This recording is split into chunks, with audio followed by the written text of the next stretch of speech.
After 25 years, Matthew Perry is opening up about the brutal heartbreak that almost killed him. I felt like I was gonna die. When Matthew Perry confessed his feelings to co-star Jennifer Aniston, he was crushed by her rejection. She picked somebody else. And as Jen moved on with Brad Pitt, Matthew spiraled out of control. It was a secret for so long. But Jen could see what Matthew was hiding. And despite her rejection, she wouldn't give up on him. The idea of even losing him. How did Jennifer save Matthew from himself? Adios, arrivederci, au revoir. Take one. Camera panned to the back of the apartment door. Then Ben, our first AD, shouted for the last time, "That's a wrap!" And tears sprang from almost everyone's eyes. Aniston was sobbing. I was amazed she had any water left in her entire body. But I felt nothing. I couldn't tell if that was because of the opioid I was taking, or if I was just generally dead inside. The world fell in love with Matthew on Friends, but he got so far from where he first started. When Matthew first read the script for Friends, he recognized himself in the character of Chandler. I used to think it was essential to be funny all the time. I was like, I am this guy, I am Chandler. And when Matthew got the part, he joined a cast that included the one that got away. Well, how can you not have a crush on Jenny? Perry asked her out on a date. She said no. Let's be friends. And then he had to work with her every day. Yeah, Jen was super happy to work with her old friend. But Matthew's insecurity was getting the best of him. What people may not know about Matthew Perry is that he's probably one of the most sensitive people, as well as being funny and a genius. It made it kind of difficult to go to work because I had to pretend. You write in the book, I kept wondering, how long can I just look at her? Ever since he was little, Matthew just wanted to be seen.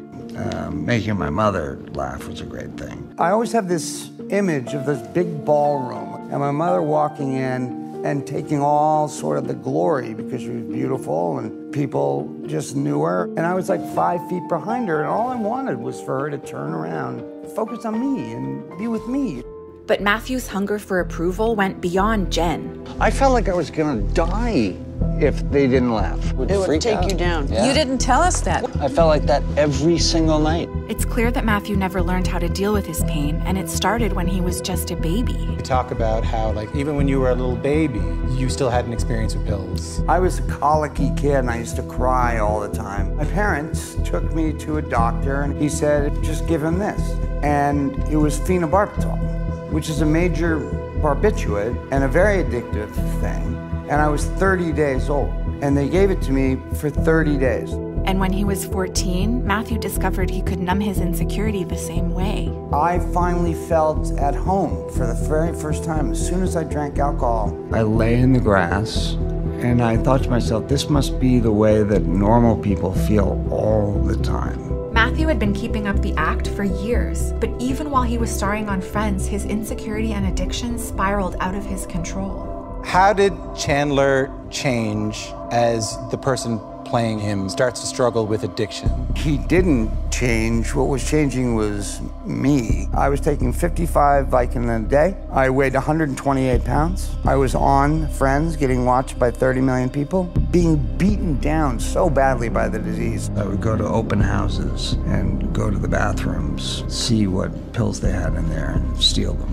And I think they thought, well, there's no way that Chandler came in and stole from us. That's insane. Matthew thought he was hiding his pain, but there was one person who saw through it. Jenny, yeah. And she says, we know you were drinking. And I said, how? I thought I was hiding it so well. And she said, we can smell it. Imagine how scary a moment that was. And there was one moment where everybody started to see what Jen was seeing. Matthew Perry's shocking weight loss has fans and friends worried. He struggled. We didn't know. We weren't equipped to deal with it. You know, nobody had ever dealt with that. The idea of even losing him. Matthew couldn't see the love that Jen had for him until one devastating night. I was rushed to the hospital because I was in intense pain in my stomach. And by the time I got to the hospital, I was writhing on the ground. They put me on a stretcher and they ran me into emergency trauma room. And my heart stopped for 5 minutes. I was put on an ECMO machine. When you talk to any doctor, is a Hail Mary, is the last thing that you do before people die. And There were 5 people that night that were put on ECMO machine, and I was the only one who survived. Matthew had to finally face that seeking validation from others wouldn't make him happy. Only he could do it. He told the New York Times, "It's no accident that Chandler is a guy who is trying to deter his own human emotional feelings with laughter. That's what I did for years, but that could only take me so far." It was a combination of feeling like I wasn't enough, feeling like I was needy, feeling like I didn't matter. I know what that is now, and I don't suffer from it anymore. And yeah, that's what it lights me up to make somebody laugh. But I don't have to do that now. Now Matthew does for others what